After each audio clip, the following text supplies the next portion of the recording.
मित्रों, अगर कोई चिकनी चुपड़ी बातें करने वाले यूपीएससी यूट्यूब ब्लॉगर ऐसा बोल दें कि देखो पिछले 2 साल में यूपीएससी ने ये सीपीआई डब्ल्यूपीआई का कुछ नहीं पूछा तो आजीवन कभी नहीं पूछेंगे, तो ये जो पूरी बाबू सोना डेमोग्राफी है, उनको टीचर लोग जब भी ये टॉपिक पढ़ाए तो जैसे मतलब कड़वा करेला खिला रहा है ऐसा उनका मुंह बिगड़ जाता है कि हम तो ये नहीं पढ़ेंगे क्योंकि यूपीएससी ने स्टैम्प पेपर पर लिख के दे दिया है कि वो ये सीपीआई डब्ल्यूपीआई कभी पूछने वाले नहीं है। जी हाँ, नमस्कार मित्रों, अभी इकोनॉमी में नया चल रहा है कि जो होलसेल प्राइस इंडेक्स है उसको बदल के एक नया इंडेक्स बनाते हैं, प्रोड्यूसर प्राइस इंडेक्स। तो ऐसा क्यों करना पड़ा समझते हैं।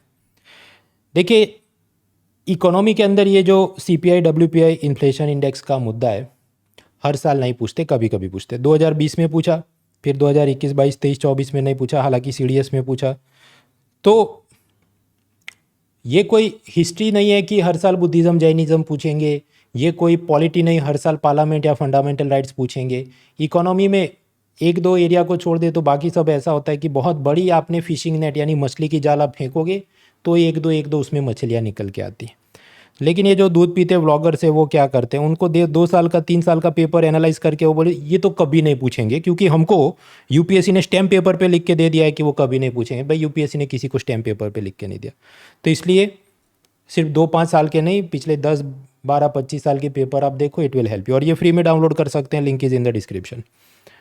खैर, तो अखबारों में मुद्दा ये है कि ये डब्ल्यूपीआई की जगह प्रोड्यूसर प्राइस इंडेक्स लेके आएंगे। ये क्या है समझते हैं। महंगाई नापने के लिए अलग अलग इंडिकेटर्स हैं। कंज्यूमर प्राइस इंडेक्स जो कस्टमर के नज़रिए से महंगाई कितनी बढ़ रही है उसको नापता है, और इसके लिए एनएसओ के ऑफिसर जो एक्सेल फाइल में डेटा एंट्री करते होंगे तो वहाँ हर एक चीज़ का वो क्या लिखेंगे, प्राइस प्लस जीएसटी और दूसरे इनडायरेक्ट टैक्सेस, क्योंकि अल्टीमेटली जीएसटी और बाकी सब टैक्सेस ऐसे हैं कि वो कस्टमर ने भरने होते हैं, तो इसलिए वो एक्सेल में डेटा एंट्री ऐसे होगी। जबकि होलसेल प्राइस इंडेक्स या भविष्य में उसको रिप्लेस करके जो प्रोड्यूसर प्राइस इंडेक्स आएगा, ये लोग महंगाई को नापेंगे प्रोड्यूसर पॉइंट ऑफ व्यू से। तो वहाँ पर वो एक्सेल फाइल में डेटा एंट्री करेंगे तो केवल प्राइस लिखेंगे, उसके ऊपर लगने वाला जीएसटी नहीं लिखेंगे। वो इसलिए क्योंकि जो उद्योगपति है उसको तो जीएसटी का इनपुट टैक्स क्रेडिट का रिफंड मिल जाएगा, या फिर कि वो तो कस्टमर से कलेक्ट करके सरकार में जमा करेगा ना। अदानी अपने पॉकेट से थोड़ी जीएसटी भर रहा है। ये जीएसटी में इनपुट टैक्स क्रेडिट कैसे मिलता है, अभी 2 हफ्ते पहले मैं वीडियो में बना चुका हूँ कि किसानों को क्यों नहीं मिलता वगैरह, वो आप देख लेना।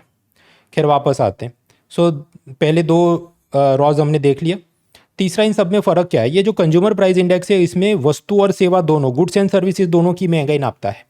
होलसेल प्राइस इंडेक्स की एक लिमिटेशन ये है, ये केवल वस्तुओं में, फिजिकल गुड्स के अंदर महंगाई नापता है। इसलिए होलसेल प्राइस इंडेक्स को बदल के प्रोड्यूसर प्राइस इंडेक्स लाएंगे कि जहाँ पर गुड्स एंड सर्विसेज दोनों के जो प्रोड्यूसर हैं उनको कितनी महंगाई लग रही है उसको नापा जाएगा। एंड लास्टली, किसको कौन बनाएगा, तो सीपीआई को रिलीज़ करता है ministry of statistics and programme implementation के नीचे एनएसओ नाम की संस्था, और ये डब्ल्यूपीआई और उसको रिप्लेस करने वाले पीपीआई, इन दोनों को कौन बनाएगा, कॉमर्स मिनिस्ट्री, उसके नीचे डीपीआईटी नाम का डिपार्टमेंट है, उसके नीचे एक आर्थिक सलाहकार यानी इकोनॉमिक एडवाइजर होता है, वो ये करता है। अब 2 टॉपिक और बचते हैं कि होलसेल प्राइस इंडेक्स था तो इसमें बदलने की ज़रूरत क्या पड़ी। एक तो हमने देखा गुड्स एंड सर्विसेज दोनों को नापने के लिए पीपीआई बनाना पड़ा। दूसरा भी एक कारण है कि होलसेल प्राइस इंडेक्स में डबल काउंटिंग की तकलीफ होती है। ये क्या है समझते हैं। और दूसरा, कुछ लोग बोल रहे हैं ये जो पीपीआई है ये इसको हम लोग जीडीपी डिफ्लेटर के रूप में यूज़ कर सकते हैं। तो ये 2 टॉपिक भी हम लोग समझते हैं। लेकिन उससे पहले मैं आपको बताना चाहूँ कि अगर आप 2025 के लिए यूपीएससी प्रीलिम्स और मेंस दोनों की कॉम्प्रिहेंसिव तैयारी करना चाहते हैं, live lecture, test series, doubt resolution, mentorship और सबके साथ सीसेट भी इंक्लूडेड, तो आप जुड़ सकते हैं सिर्फ 24,999 में using the code monal.org। Link is in the description. और जो लोग सिर्फ और सिर्फ आने वाली मेंस परीक्षा जो सितंबर में है उसकी तैयारी करना चाहते हैं तो वो सिर्फ 999 रुपये में अवेलेबल है, जिसके अंदर live lecture, test series with evaluation, ये सब कुछ एम्बेडेड है। तो लाभ इसका उठाइए। हम वापस आते हैं। ये जो बात चली कि डब्ल्यूपीआई के अंदर डबल काउंटिंग की प्रॉब्लम है, ये समझते हैं। अगर हमको ग्राउंडनट यानी मूंगफली उगानी है तो वो आउटपुट हुआ, उसके लिए इनपुट क्या चाहिए, मॉनसून चाहिए, मजदूर चाहिए, फर्टिलाइजर चाहिए, पेस्टिसाइड, सीड, बहुत कुछ चाहिए। फिर इसी मूंगफली को इनपुट यूज़ करते हुए उसमें और लेबरर और इलेक्ट्रिसिटी सब यूज़ करके हम ग्राउंडनट ऑयल, एडिबल ऑयल, खाद्य तेल बनाते हैं। तो वापस ये इनपुट बनता है और आउटपुट कुछ और होता है। अब जो हम महंगाई नापने बैठे, सपोज मूंगफली के भाव में 10% इन्फ्लेशन आ गया, तो इसके क्या कारण हो सकते हैं। एक तो हो सकता है कि सरकार ने सोचा कि इनको ज़्यादा महंगे दाम पे हम खरीदेंगे ताकि किसानों को ज़्यादा प्रॉफिट मिल पाए, तो प्रॉफिट पुश इन्फ्लेशन हो सकता है। या फिर कि अल नीनो के चलते बारिश अच्छी नहीं हुई इसलिए सप्लाई कम हो गया, तो सप्लाई साइड के ये सब प्रॉब्लम्स हो सकते हैं। या फिर कि खेत मजदूर ज़्यादा सैलरी मांगते हैं ये बोल के कि जो मनरेगा योजना में हमको गांव में 100 दिन का काम मिलता है, तो तुम चाहते हो हम उधर आके काम करें तो हमको ज़्यादा पैसा दो। तो वेज के चलते रशिया यूक्रेन क्राइसिस के बाद जो इम्पोर्टेड फर्टिलाइज़र का भाव बढ़ गया उसके चलते महंगा हो गया है। या कि ग्राउंड वाटर इरीगेशन करने के लिए जो बिजली चाहिए उसका यूनिट भाव बढ़ गया इसलिए हुआ है। So there could be many reasons for this. और उसके बाद ये मूंगफली को क्रश करके हम जब एडिबल ऑयल बनाते हैं जो कि नेक्स्ट स्टेज का आउटपुट बनता है, हो सकता है उसमें 12% महंगाई हो गई हो। अब तब प्रश्न ये होगा कि भाई ये जो 12% महंगाई है उसमें मूंगफली का कितना योगदान है। कुछ लोग कहेंगे कि इसका 10% योगदान है, तो गलत हो जाए, क्योंकि आप समझो इसका 100 रुपये भाव बढ़ के 110 हुआ, पर इसका 250 से बढ़ के भाव हुआ होगा। जो मुझे इतना सी सेट नहीं आता, जो मान लीजिए 280 या कुछ हुआ, 300 हो गया सपोज, तो 50 रुपये जो बढ़ा था इसका तो 10 रुपये ही बढ़ा, तो बाकी किसने का बढ़ा? कॉस्ट पुश था, प्रॉफिट पुश था, कि एडिबल ऑयल वाली कंपनी को और मुनाफा चाहिए था, या एडिबल ऑयल कंपनी के मजदूर ज़्यादा सैलरी मांग रहे थे, या फिर कि इस पर जो जीएसटी लगता है ब्रांडेड ऑयल के ऊपर उस पर जीएसटी बढ़ा दिया इसलिए बढ़ गया भाव, क्या है? तो WPI इन चीज़ों की हमें खुलासा ही नहीं दे सकती। लेकिन ये जो प्रोड्यूसर प्राइस इंडेक्स हम लोग बनाएंगे उसकी अब खास बात देखो, इसमें इनपुट और आउटपुट करके दो अलग अलग रॉज में वो हर एक महंगाई को नापता है कि एग्रीकल्चर एंड लाइफ स्टॉक, तो उसके इनपुट में कितना बढ़ गया है, आउटपुट में कितना बढ़ गया है। फिर उसमें से आप चलो कि मैन्युफैक्चरिंग के अंदर ये एडिबल ऑयल बना है तो उसके इनपुट में कितना भाव बढ़ा है, आउटपुट में कितना भाव बढ़ा है। And then doing some mathematical analysis आप नाप सकते हैं कि किसका कितना योगदान है, and accordingly government and RBI can make better policies. ये वाली बात WPI के अंदर पॉसिबल नहीं है, क्योंकि WPI में आप समझो primary article, fuel, manufactured goods, ऐसा वो तो सीधा सीधा ही देता है। वो इनपुट और आउटपुट ऐसे अलग अलग सेल्स बना के एक ही चीज़ के बारे में वो दो बार बात नहीं करता है। और इसी कारण से होलसेल प्राइस इंडेक्स, जिसमें असल में 3 कैटेगरी होती है, fuel power, primary article and manufactured products. हाँ, तो प्राइमरी आर्टिकल ऑयल सीड, उसमें से मैन्युफैक्चर्ड प्रोडक्ट बना एडिबल ऑयल। तो अगर ऑयल सीड का भाव 100 रुपये से बढ़ के 120 हो गया और एडिबल ऑयल का भाव मान लीजिए 200 से बढ़ के 300 हो गया, तो 20 रुपये इसका कंट्रीब्यूशन है और बाकी किसका है। तो वो सब एनालिसिस करने के लिए हो सकता है उसमें इलेक्ट्रिसिटी का कंट्रीब्यूशन हो जो कि फ्यूल पावर में। तो WPI में क्या होता है, क्योंकि ये बाइफरकेट करके नहीं देता तो कई सारा डबल काउंटिंग हो सकता है, जिसके एक चलते इन्फ्लेशन है उससे ज़्यादा बड़ा हमको दिख सकता है। Over estimation of inflation, that is a problem in WPI। इसलिए कहा जाता है कि ये जो प्रोड्यूसर प्राइस इंडेक्स इसको चेंज करेगा, रिप्लेस करेगा, उसमें ये खामियां नहीं होंगी। हाँ, तो 1970 से बहुत सारे फर्स्ट वर्ल्ड कंट्रीज़ ने तो PPI अपना लिया है, और अभी भारत में भी एक BN गोलदार नाम की कमेटी बनी थी, और उसके रिपोर्ट को देखते 2024 में अब न्यूज़ आ रहा है कि WPI को बदल के PPI नाम की नई चीज़ लाएंगे। अब भी एक और टॉपिक, तो WPI के अंदर लिमिटेशन क्या थी? सर्विस काउंट नहीं करता था, डबल काउंटिंग की प्रॉब्लम थी। न्यूज़पेपर बोले एक और तीसरा प्रॉब्लम है, इंपोर्ट एक्सपोर्ट को काउंट नहीं करता था, और वो सब ये प्रोड्यूसर प्राइस इंडेक्स फिक्स करेगा। अभी दूसरा टॉपिक और बचता है कि जो PPI नाम की चीज़ है वो GDP डिफ्लेटर का काम कर सकती है। ये क्या है? देखिए, GDP क्या है? Gross domestic product. It is the market value of all the final goods and services produced with in India in 1 year. एक साल के अंदर भारत में जितनी वस्तु सेवा पैदा हुई उसका कुल बाजार मूल्य है, उसको बोलेंगे GDP। तो सोचो 2020 में 2 किलो मूंगफली पैदा हुई जिसका भाव था 100 रुपये, और उस हिसाब से कितना 200 रुपये GDP हो जाएगा, 200 रुपये GDP। और फिर 2021 के अंदर मान लीजिए बारिश कम हुई, 1 किलो ही पैदावार हुई, और स्वाभाविक है शॉर्टेज हो जाएगी तो उसका भाव बढ़ जाएगा, तो भाव बढ़ के 200 रुपये हो गया।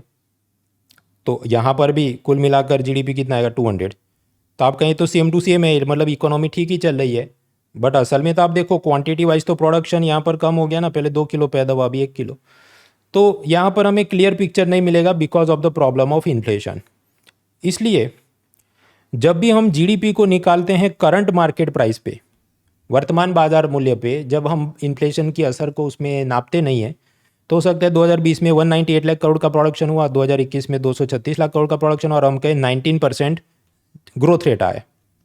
लेकिन ये हमको क्लियर पिक्चर नहीं दिखा रहा है, ये तो नॉमिनल GDP ग्रोथ रेट या करंट मार्केट प्राइस पर GDP ग्रोथ रेट है। तो हमें क्या करना चाहिए? हमें एक बेस ईयर पकड़ना चाहिए 2011। उस वक्त क्या भाव चलते थे, उस प्राइस में आज की क्वांटिटी के हिसाब से कितना प्रोडक्शन हुआ, ऐसा आप निकालो तो हमें रियल GDP मिलेगा। तो उस हिसाब से जब आप एडजस्ट करते हैं 2020 में 135 लाख करोड़ का प्रोडक्शन, 2021 में 147 लाख करोड़ का प्रोडक्शन, तो इधर से इधर कितना बढ़ा है 8.7%। तो वो सही रियल जीडीपी ग्रोथ रेट है। अब इसको मैथमेटिकली एक्सप्रेस करना तो फॉर्मूला ऐसे, जीडीपी डिफ्लेटर नाम का एक इंडिकेटर होता है कि nominal GDP divide by real GDP times 100, तो आपको ये जवाब मिल जाता है।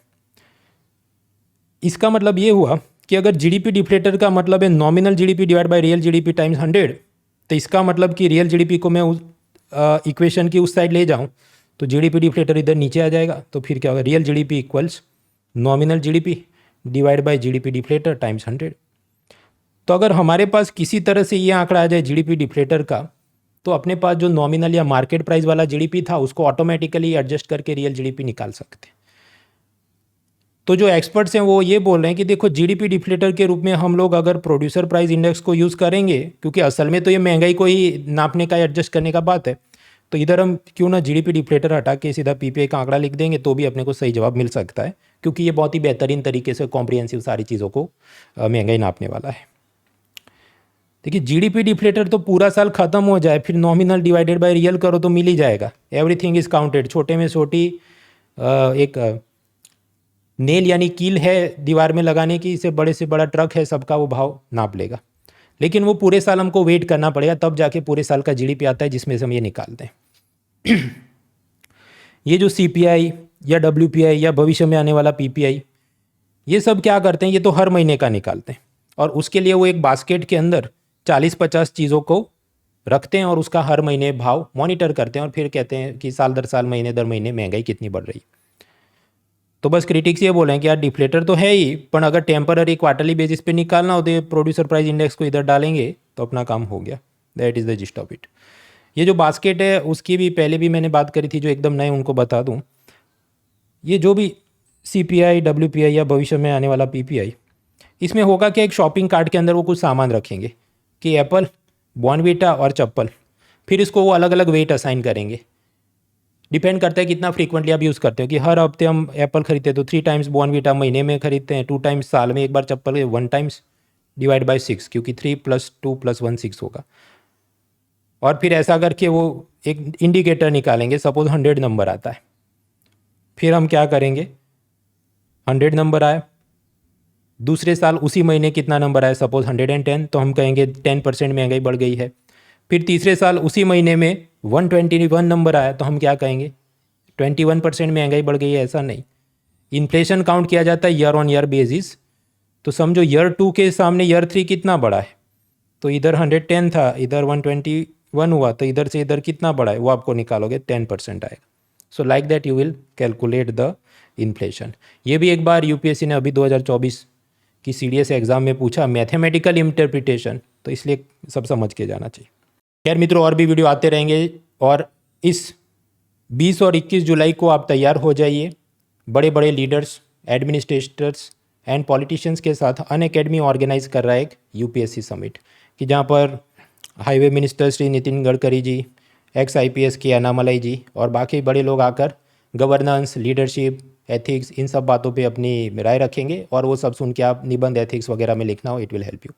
उसका भी लिंक, फ्री सेमिनार है, link is in the description, code is monal.org। Let's crack it.